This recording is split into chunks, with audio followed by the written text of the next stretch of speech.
You're listening to WooSox Insider, presented by your Worcester Red Sox.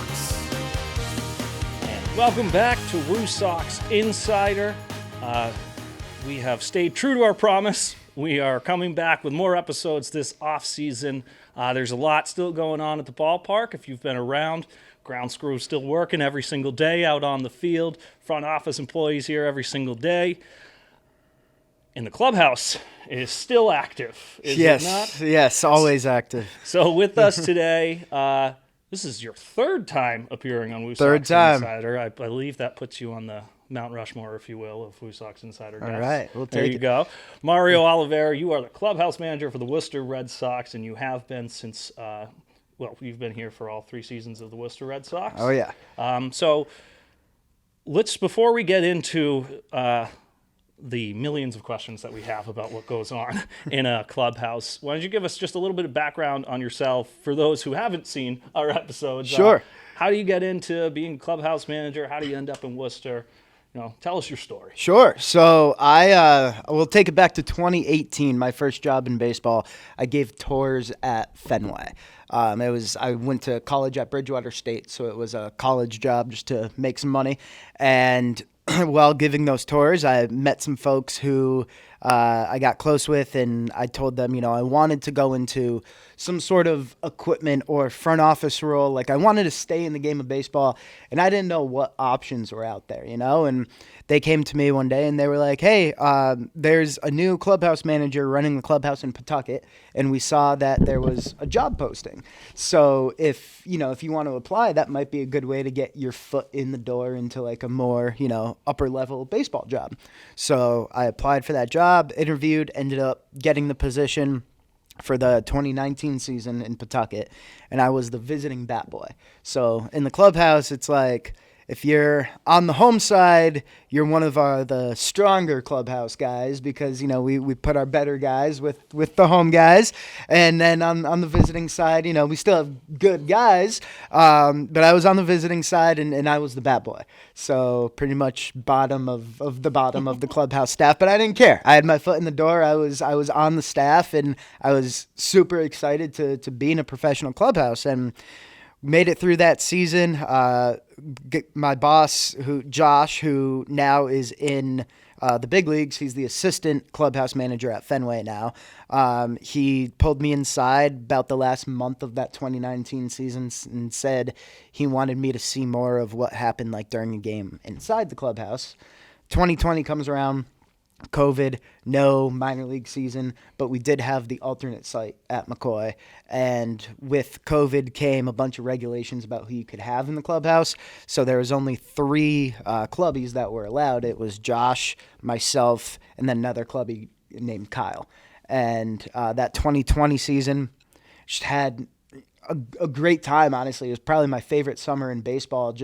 You didn't have any games. It was like spring training every day, a bunch of practices. You got to be out there shagging BP and taking throws at first base, and then you would come in and clean the cleats of the guys who were just throwing you, And then that off season, we were packing up the clubhouse, getting ready to move to Worcester. In early February, Josh called me, said he had accepted the job at Fenway, and he was pushing for me to get the position. And I guess they trusted him and went with me, and I'm happy they did because I've been doing it ever since. And I mean, when we talk WooSox Insider, I don't think there's anyone that could be more inside than yourself. And, it's funny, you mentioned things right there where, small things like cleaning off players' cleats after games. Players aren't going into the hallway and clapping their cleats together. They are, so just explain to me, I guess, let's do a real quick run through of, I know your hours are long, if you can even call them hours, days, weeks. Lifestyle, yeah. Lifestyle. What is it like? Let's say we are on a Tuesday of a 6-game homestand. The team is right back in town. It's 9 a.m. at Polar Park. What are you doing in the home clubhouse? Well, when I get there in the morning, I'm printing out crosswords. First thing I do, I make sure, coffee's brewed, towels are folded, and then I print out the crosswords. There's certain guys that like USA Today, certain guys that like the Washington Post, certain guys like cardstock, certain guys like printer paper. So I have each specification. So I print out the crosswords, leave them on chairs, and then I'll figure out, okay, so if it's a Tuesday, right, is it a weight loss day today? Is it a specialty jersey day? If we're wearing a specialty jersey, I'll put the jerseys that we're wearing out in lockers and get that taken care of first and foremost, so I don't have to worry about that later in the day. And then it's just about, if we have new players coming in, I'll make sure that they have a locker set up. I'll put heat press names into their apparel. I'll get their locker set up for them. Some days it's really quiet in the morning. We don't have any new players. We don't have a specified jersey we're wearing that day. So I drink some coffee, eat some breakfast, and hang out until the coaches show up. But sometimes I get in and I don't sit down until the game starts. Well, I can imagine there was a lot of that this year. As we mentioned on the last episode, there were 79 different players that played for. I feel like you just had a little flashback right there as I said that. So, you really quickly gloss over a couple of things there because it's part of your everyday life. But you are literally pressing their names into the apparel, into their jerseys. Yep. So a new guy shows up. How much time do you have before that guy's expected to have a uniform? Like, when do you get the word? I'm assuming you're not sitting on Twitter and seeing Red Sox just activate so-and-so. Right. So we get the word usually before Twitter gets the word. But I'll get a text or a phone call from either Trace, our manager, or somebody up in Boston who might know about it before anybody in Worcester does, or our farm director. There's a bunch of different people that it could come from, but I'll get told, and then when the player shows up to Worcester, they're expected to have a locker with everything in it. So some guys, it's easy because I've had them before, right? If we have a rehabber coming who has spent a lot of time in Worcester, I know all their sizes and I know what they like, and I can just put it in their locker for them. But we might get guys from a different organization that we claimed off of waivers or signed as a free agent. I don't know these guys at all. So I have to Google their names and look at numbers that they've worn in the past in their career and see if they have all right, this guy's worn number 51 for 4 straight seasons. He must have a connection with number 51. Let's see if we have that open. Let's see if it's his size. Let's see if I can give it to him. Some guys might have a number that they played 7 different seasons. They've worn a different number every season. All right, well, they're not so concerned about the number, but let's look at their height and their weight and take a guess on their size and give them apparel and find an open number in that size. So we've got 8 different sets of jerseys. So I'll take all of the jerseys except for our home whites, which we put the names on. I'll put those in their locker. I'll take my best guess on sizes of apparel, heat press their names in it, put those in their locker, and then the nameplates we make in-house. We have the fabric and the letters. We heat press the letters onto the fabric, and then we take the nameplate and the jersey to the tailor who sews it on for us. So I'll get that process started as well. Now, most of the times, I guess, it ends up working out. There are times when a player will come in, and he'll sit at his locker, and he'll say, "Hey, man, I see you've got me in a large. I'm actually an XL." And I don't like that because the jersey's already at the tailor, man. Your name's going on a large. All right, we'll make the change, So it's a lot, yeah. I mean, yeah. And, it's funny because we see the other end of things where, and Dave knows this more, better than anyone, where all of a sudden we're about, 10 minutes from the start of the game, and all of a sudden James Paxton, who's here on a rehab, decided to change his number. Yep. Or someone didn't do the communications where all of a sudden it's we have him down as this number and he steps onto the mound with a different number. So, logistically, is there anything that goes behind the numbers, or could a player just theoretically switch his number at will? Theoretically, a player could switch his number at will. However, the lineup cards that are given to the umpires when the managers exchange lineup cards must have the correct numbers on them. As long as that has the correct number, they could change their number 4 times in one homestand if they wanted to. I try not to let that happen for obvious reasons. But, a guy like Paxton, when we have a guy on rehab, if I've never had them before, I'll take a guess on their jersey size, or I'll text the guys in Boston and I'll say, hey, what size is Paxton?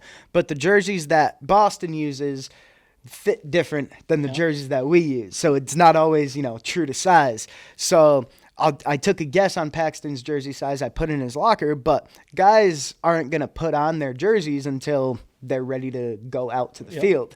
So it's not until he puts it on as he's about to go start his warm-up routine that he realizes, this jersey's a little too small for me, or this jersey's a little too big for me. And then he'll come to me, ask me to change, and now I'm scrambling to give a different number to him, tell Trace, go update the umpires, and it is a whole mess. And if guys change it early in the day, it's fine. If they change it 10 minutes before game time, not so fun. I think we agree. All around. So I think one of the more interesting aspects, baseball is a sport with a million different accessories that players can wear. Oh, yeah. You've got everything from, I don't know if fightins are still a thing, the fighting necklaces all the way down to wore those all 4 years of high school. Oh, yeah. Come on. It was a lifestyle. It really helped you focus. It sure did. But so you talk about the different apparel that a player gets. Let's say Dave Leonardi, he's a sweet swinging first baseman, just gets called up from Portland. He's going to be in the clubhouse that day. What is it that you're setting him up with? I know you have the jerseys, all the different jerseys. I'm assuming multiple pairs of pants, depending on whatever they're wearing that day. What else can Dave expect to see in his locker room on day one, or his locker? So obviously the hats, but then everything that we get for the players is we get 2 pairs of shorts, red and a blue. We wear red at home, blue on the road. We get a long sleeve hoodie. We get a short sleeve hoodie, and then we have a lightweight hoodie with their number on the sleeve. It's a short sleeve, lightweight hoodie that's used as our BP top. So we have those 3. We have 2 different styles of T-shirts and the 2 pairs of shorts. Okay. Now, what if I have some kind of superstition, like after the top of the 5th, halfway through the game's halfway over, I need to change my cleats? Do you guys ever have some kind of request where a guy has like a superstition where he needs your guys' kind of assistance, like make sure something is laid out or what have you? Oh yeah, often. So we actually, that exact scenario, we've had guys, I would say every year there's been at least one guy where it might not be like halfway through the game, but it might be every time he makes an out at the plate, he would have to change his cleats. If he gets on base, then he keeps the same cleats on. So we'd have to pay attention to the TV, and he had 3 different cleats, and it would be a rotation. So, all right, this guy's wearing the red cleats right now. All right, he just struck out. He's coming in. White's after red. Let's pull out the white cleats for him. All right, we're not going to name names. We're not gonna do anything. That's against your I guess whatever your Hippocratic oath of I'll name names. I'll name names if I'm talking good about a guy. Exactly. So is that guy is he a big league guy? He's in the big leagues now. Okay. Yeah. All right. I would have been a little bit at a different opinion on that. Yeah. He's in the big leagues now. But so that's an extreme. But we've had guys. Josh Akame. I'll say that name. Aqua's incredible. He's actually a scout in the Red Sox organization now. So, but anyways, he played here 2021. He had a backpack that he would bring in every day, and during the game, he'd put the backpack on his chair. And he didn't say anything to any of us, but a couple weeks into the season, we were hanging loops during the game. We do laundry from batting practice during the game, and we were putting that clean laundry back into the locker. And whoever hung his laundry back in his locker moved the backpack off his chair so they could get to his locker. He struck out that inning, and he comes back in, and he was like, oh, that's why my backpack's off my chair. And he will never get mad at a clubby, ever. He's the nicest guy. So he picked up his backpack and put it back on his chair and walked out. And I saw it happen. I was like, oh, crap, like he wants his backpack on his chair. So the rest of the season, I had to tell everybody, don't touch his backpack. That's just, we get superstitions like that all the time. And now with having 79 players at different times in a clubhouse throughout a season, what was like one of the funniest first impressions of like a new player that's coming to the clubhouse? Zach Weiss. I love how fast. The second I said that, I saw the light bulb just go right off. Zach Weiss. We got him maybe 3/4 of the way through this year. He was DFA'd by the Angels, and we claimed him, and he was assigned to Worcester. So the team was on the road when we claimed him, but it was later on in that road trip. So he was scheduled to join the team on the first game back in Worcester that Tuesday. So the day before, on Monday, I got a text from him asking if he could come by, drop off his bag, and see the clubhouse before, a game day. And I was like, yeah, no problem. So that same day, we had whoever we were playing that week, the visiting team was coming in with their equipment. So all of the clubhouse guys were outside because the visiting team's equipment was just about to show up. I was still in the clubhouse making my way out, and Zach pulled into the parking lot with a bag. So one of the clubhouse guys walked him to the home clubhouse. So the clubhouse guy's name was Dylan. So Dylan comes in the clubhouse. He's got Zach's bag. Zach's walking behind them. He goes, hands me Zach's bag. He said, "Oh, Mario, this is Zach, our new pitcher. Zach, Mario will show you around. I'm going to head back out to the parking lot so I can get the visiting team's equipment." So Zach was like, "All right, cool." So I reached out my hand to shake his hand, introduce myself. He turned around and sprinted down the hallway after Dylan because he thought that Dylan told him to follow him. I heard Dylan say, "Where are you going?" And he was like, "I'm following you." And Dylan was like, "Are you helping unpack an equipment truck?"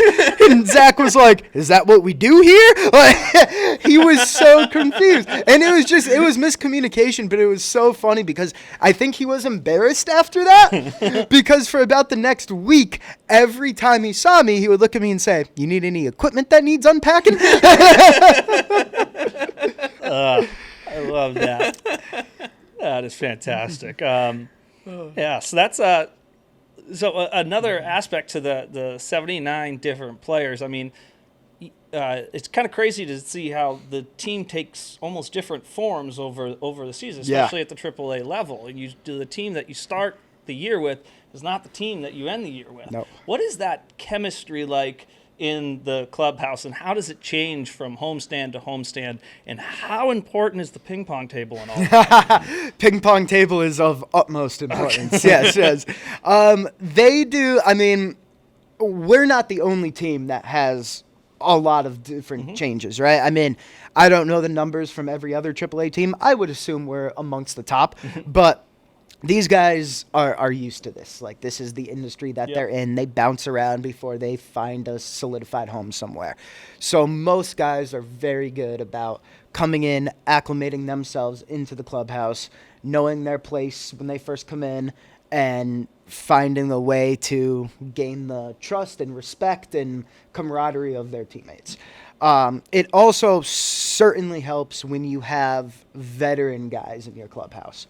Guys like Bobby Dahlbeck, guys like Christian Arroyo, Nico Goodrum, Jorge Alfaro, when they were here, they understand what it's like for a new guy to be walking into a new clubhouse. And these guys will take these guys, especially, younger prospects who this might be their first time in AAA, and they'll take them under their wing and show them what they do during the day and the ways that they work and how they interact with the coaches and their teammates and the clubhouse staff, and kind of mold them into being a AAA baseball player. That's awesome to hear, and I mean, you would hope that along the way, and also I think that's why, even when you look at some of the AAA rosters and you see some of these older guys who are, former, MLB like journeymen and that kind of stuff, who are just trying to get, their one last, shot at the bigs. They're still an important part of a AAA clubhouse, especially just to be able to, give those guys who are new coming up, to be able to let them see what it's like to be a professional at this level. In recent years, the WooSox have had a ton of really, really young players come up through the system. I'm talking Sadon. I'm talking, like Willier and Casas is young. And those guys had a meteoric climb. At least Sadon definitely did through the system, where he went pretty quickly from, low. I don't even know if he started in low A, wherever he went, but he got up into AAA very quick, very quickly. So for a guy like that, who has very quickly seen the difference between single A, double A to triple A, are those guys wide-eyed and, kind of like, just cautious when they show up, or does sometimes, their reputation precedes them because of how coveted they are as like a player? Yeah, I wouldn't say their reputation precedes them. I would say that their confidence is evident.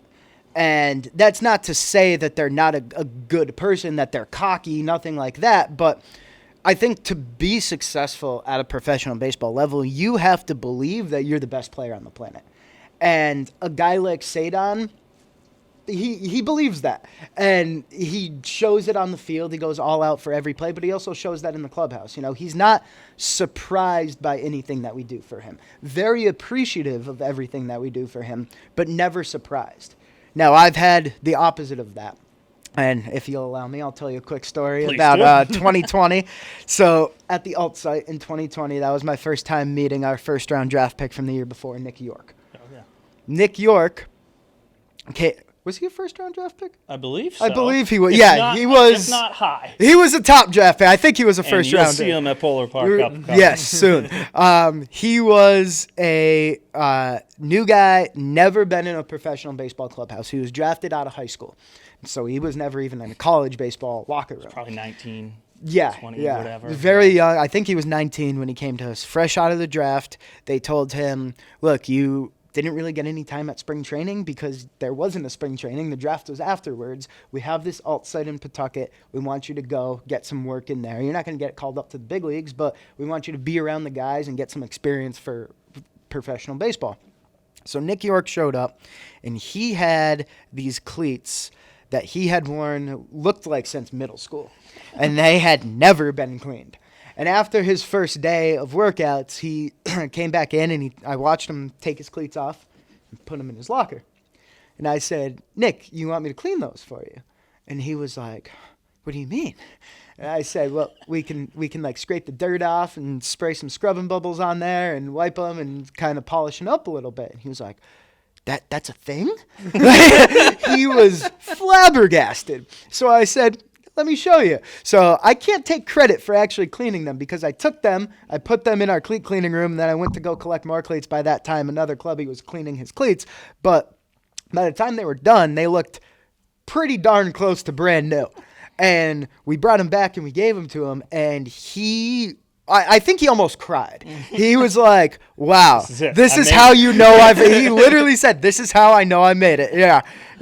And it's things like that. Like the next day, we had a big cooler in the dugout with individual Gatorade bottles. Couldn't have, shareable coolers. Yeah. So we had the individual bottles. So he comes out of the dugout, he looks in the cooler, and he looks at me and he goes, are these for us? I was like, who else would they be for, dude? He goes, how many can I have? I said, as many as you need. He just, how thirsty are you? It was so funny to watch this guy come fresh out of high school to professional baseball and talk about just like eye-opening, jaw-dropping experience for him. It was awesome to see. And I mean, wow. You got to think about it. That is his dream. Yeah. You got drafted. You're now in here. You're getting your cleats cleaned, all this kind of stuff. So that actually kind of brought me back to a question that David asked earlier about superstition. Is there anything that or is there ever been a player who was like, don't clean my cleats? I just went 4 for 4. Or like, don't touch my uniform. Like, do you have to clean your uniform like every single day? I know there's horror stories of different players wearing, Trot Nixon used to wear the same hat until he went into a slump, and you would see the sweat stains on his hat every single game. Yeah. So I'm assuming you've probably dealt with some of that as well. So I've never had anybody ask me to not wash their uniform, which I'm thankful for. I think everyone but the cleats, that's common. Is some guys don't like their cleats cleaned at all. Some guys like to do it themselves. It's like therapeutic for them. So when I, get a team to start the season, I always have about 2 minutes at one of our workouts before the season starts to kind of address the team. And one thing I always tell them is, we are happy to clean your cleats for you, but we're not ever going to assume that you want us to. So our rule of thumb is, if you leave your cleats out in front of your locker, you want us to clean them. If you put them back in your locker, we're not going to go take them out and clean them. So they know. And I would say maybe a handful of guys actually just put their cleats right back in their locker, and we don't ask why. It's superstition. They like to do it. Whatever. If they don't want us to clean it, they don't want us to clean it. Yeah. I mean, these are all the different things. But, I mean, this is their workplace. This is their livelihood. They are trying to make it to the next level. So, I can only imagine what it's like to be in that, clubhouse, especially, after a hot streak of a bunch of wins. I'm assuming in there it's this, high energy kind of feeling. But then every team goes through the lulls of a season. It's a long season. But baseball, because it's a long season, do those clubhouses really get down? I feel like it's got to be almost a thing where you got to be able to, once you get back into the clubhouse after that game is over, and maybe you didn't play well, you didn't do that, but you got to be able to shake it off, because if it's a Tuesday, you got 5 more ahead of you, and 100 more left in the season. Like, how much is the play on the field affect what's happening in the clubhouse? Yeah, I mean, it definitely affects it. If you're walking into a clubhouse after a win or after a loss without having to see what happened on the field. But this goes back, I think, to having those veterans in the clubhouse, because I think the less experienced guys always want to win. And you play, like you said, a 150-game season, and you're not going to win 150 games. So you have to learn how to learn from those losses and not dwell on them. We celebrate wins. Every time we win, we have a win song. We have dances that happen that I cannot go into. We have traditions that happen after a win. They celebrate wins. They know how to have fun. After a loss, they don't celebrate a loss, but they walk in. It's quiet in there for 5-10 minutes, and then one of the veterans will stand up, connect his phone to the Bluetooth, and start playing some music. And it's not, win songs or whatever, but it's just a way to just kind of lighten it up a little. And as soon as the music starts playing, you hear guys start talking to each other. And then guys will get up and they'll start to grab food and take a shower and everything. So I think it's having, going back to having these veteran guys, knowing the importance of moving on from a loss, that helps big time. Because if you just have a team of inexperienced guys who just got walked off on or whatever it might be, you might never get them to leave their locker, and I don't want that. So. I think one of the most interesting things that you've been talking about is this theme of camaraderie amongst the players and this sense of kind of like really building a relationship with each other. And that's the most interesting thing to me, because essentially these guys are all competing against one another to make another team. At the same time, while they're teammates and friends, they're also each other's next best rival. So when you talk about how, these guys are picking each other up, giving each other tips and everything, I think that's really interesting and speaks to, not only how great you guys take care of them, but also just the great guys we have in the organization. They're not tearing each other down. They're building each other up because they're all trying to get the same exact thing. So I was wondering if you could speak a little into just kind of like, how is it when a rehab player comes down? Are they, taking care of the guys, getting a spread? Like, are they keeping the fun through a long season like Brendan talked about, like any kind of pranks or whatever? What are the kind of little mini interactions that you notice? There's not really many pranks, which really? I'm kind of upset about. I would have figured Fitzy's like a mastermind. No, there's not many pranks. But as far as taking care of each other, when the big league guys come down, yes, every big league guy buys the spread for that night, or if, that night spread has already been ordered, they'll buy it for the next night or whatever. But they always buy some sort of meal for the team. And then you'll have guys like Sale or Trevor Story. Sale bought everybody on the team, on the coaching staff, and on the support staff, and all of the clubhouse guys Bose headphones.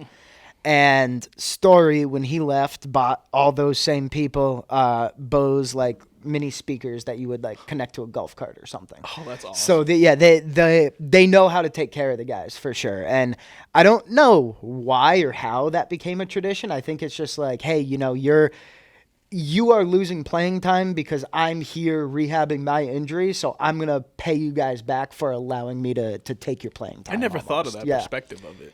Yeah, it's interesting. And I think, obviously Major League Baseball has made really good steps in better compensating minor league players and whatnot. But you got to imagine that that's the other aspect of it. You got a guy like Chris Sale. It's very public what his contract is, and that guy's set for life, and so are his kids and his kids' kids, and so when he comes here, he's able to kind of shower the guys, or at least especially a guy like Chris Sale. I mean, correct me if I'm wrong, he was like riding on the bus with the team. He loved road it. Trips. He was so excited. He asked to ride on the bus. He was so excited because he never got that experience. He didn't play, or he might have played minor league baseball, but it was only like for 2 months. He got drafted and immediately skyrocketed to the big leagues. And he wanted to experience the like bus lifestyle and busing on road trips and not taking private jets on road trips, And he got to experience it here, and he was so happy to do it. That's a true the morning that they left for Syracuse this year, because Sale went with us to Syracuse, the morning they left might have been the happiest I've seen that man. He showed up with his luggage, and he bought breakfast for the team that day, so he was digging into the breakfast, and he was like, "Fellas, I'm so excited. How long's the drive to Syracuse?" And somebody was like, "Oh, it's like 4 hours." And he was like, "I wish we were going to like Buffalo." Oh, wow. What a guy. What a guy. Oh, that's awesome. So let's talk a little bit on the other side of things. And obviously, again, going back to how long the season is and how, these guys can't just play baseball all throughout the year, or they got to have time to get away, time to do different things. Golf. Oh, yeah. Golf is a lot of golf because I've spoken with a bunch of the coaches. I've seen them at the golf tournaments that we host and those type of things. How prevalent is the golf discussion in the clubhouse? Bar none. I would say it goes about the starting pitcher for the visiting team that day, and the 13th hole that they played earlier that morning. I would say about 80% of the guys that we had this past year golfed in some manner. And when you're a guy who doesn't golf a ton, but the rest of your teammates do, you're going to golf more because that's how you're going to bond with your teammates. I remember last year, our pitching coach, Paul Abbott, got a hole-in-one, his first ever hole-in-one when we were in Lehigh Valley. And he was on he was in heaven for the next 2 weeks. I heard about his hole-in-one for 2 weeks straight. But yeah, it keeps it loose. It keeps it light. I know guys have like throughout the season from start to finish, they'll play once a week. And they'll play against 4 other of their teammates in like this bracket that they have. They'll keep their scores every time that they play. And come the end of the season, they'll total up their total strokes for the season and see who shot the best for the entire season. That is nuts. Yeah. And one of the coolest things I learned from Nico Cavadas, Nico is he's a lefty batter. Lefty batter, righty golfer. Righty golfer. He was originally a lefty golfer, but literally just like a year and a half ago, he thought that his golf swing was messing up his baseball swing. Yep. So he taught himself how to golf from the other side. And he says his handicap is like, he was like kind of ashamed. He's like, my handicap's like a 15 from the right side. I was like, it's your offhand. You're essentially a year into golf now. Like, and, just hearing that. And then he was a guy, he said over the All-Star break, we went home and he played like 96 holes with his dad. Yeah, 96 holes. I think they played all 3 days and they played like 2 rounds a day. Yeah. That's crazy. So, has there ever been does the coaches or anyone ever talk about that? To like tell the guys, all right, be careful when you're going out to golf there, because a lot of the similar motions, a lot of the similar potential for injury or type of stuff. It's all in your midsection and just moving your hips, that kind of stuff. Is there ever a discussion where the guys are like, okay, golf, keep yourself sane, but let's keep it under check here? I've never heard it. I'm sure if somebody did get injured from golf, the Red Sox would kind of step in and say hey, we can't have these guys, getting hurt playing golf. But I will say the majority of the guys that golf are pitchers. And I think that speaks to there is something to a golf swing and a baseball swing being very different. And it takes adjustment to go from a golf swing. If you play golf in the morning and then go play baseball at night, your first at bat, you might still have that golf swing in your brain. So it does take some adjustment. But I think, for pitchers, that they don't swing a bat, so they can swing a golf club all they want, and they'd still remember how to throw a baseball. You'd hope. Yeah. Depends on the night. Yeah. Now, what about yourself? I know the season's a little busy for you, but how often are you getting out? So I don't go much during the season. I think I played 3 times this summer, which is much less than I would like to. But every off season, right after Thanksgiving, my buddies and I go to Pinehurst in North Carolina, and we spend just over a week there, and we golf every day. Wow. And it's like, that's what I use during the season to get me towards the off seasons. Like, I've got Pinehurst to look forward to, go. So I get like all my golf in that 1 week there. That's quite the place to do it. It's phenomenal. Yeah. So before we wrap up, we were kind of getting towards the end. It just kind of made me think, let's go back to we're in the middle of the season, the team's on the road. Are we sending clubbies with them? Are we sending anyone with them as they travel? No. Every team has a visiting clubhouse staff. We have a visiting clubhouse staff here, so when the visiting team comes in, we take care of the visiting team. Yep. Just like when we go on the road, whoever we're playing has a visiting clubhouse staff to take care of the WooSox. There are teams that send visiting guys on the road, but to be honest, I barely see them at the ballpark. Like they come, they go to Boston, they go sightseeing, whatever it might be. They're here for if there's a move, they can coordinate things with that player. But when we're on the road, if there's a move, I call the player. I say, all right, what do you need? Where do you need me to send it to? If it's, if they're going to Boston, then I'll just drive it to Fenway. Wow. If they're going on the road somewhere, I'll ship it to wherever they need. I feel like it almost serves me better to be here when they're on the road because all the stuff that they're going to need would be here. So if I'm on the road and they need something, I'm just going to end up having to call one of the guys who's in Worcester and say, can you go to the park and ship this out, when I could have just done that from here. That's and it's my only time off, so I really don't want to go on the road. Yeah. And we've asked you this each episode, and before we go, I have to ask again for a third time. We've had stories like the pants. Yep. Which, if pants, you don't remember, iconic pants story. If you don't remember, go back to the episodes we did with Mario last season.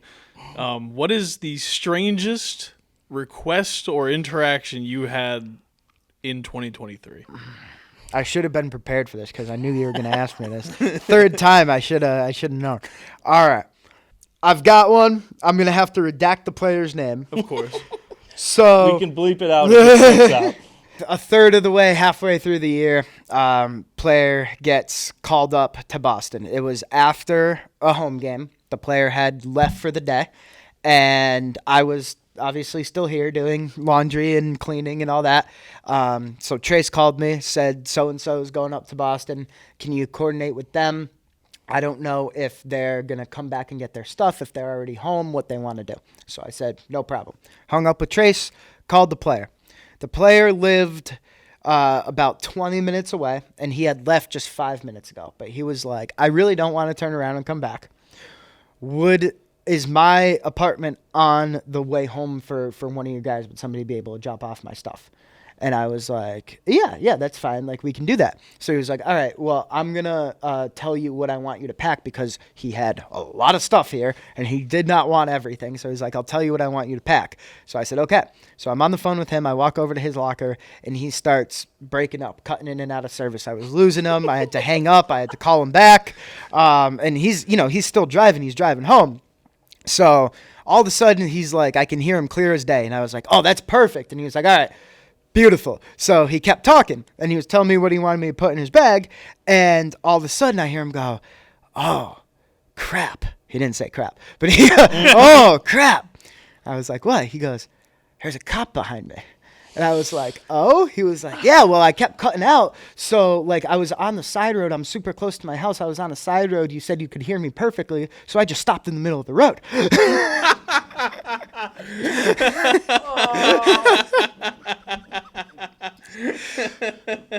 So he goes, oh, all right, he's lighting me up. I got to pull over. Can you stay on the phone with me? I was like, yeah, I'll stay on the phone. So pulls over. I'm silent. I hear the cop walk up to his car, and the cop was like, is everything all right?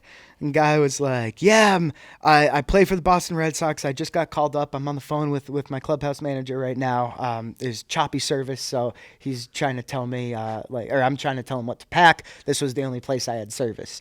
And the cop was like, all right, well, do you have any proof to verify that? So Hey, Mario. So yeah, the player was like, Mario? I was like, hello? And he said, can you tell this officer what's going on? So So I spoke to the officer, and the officer was like, okay, well, I just need not me, the player, I need your identification so I can verify that you are who you say you are. Yeah. So he handed the cop his license, and it took longer than it should have for the cop to have his license. And then he handed the license back, and he was like, all right, I'm sorry about that. And the player goes, you want a quarter pounder with cheese? Cop said, no, thank you. Do you need a ride to the airport? And he was like, no, that's what the guy on the phone's for.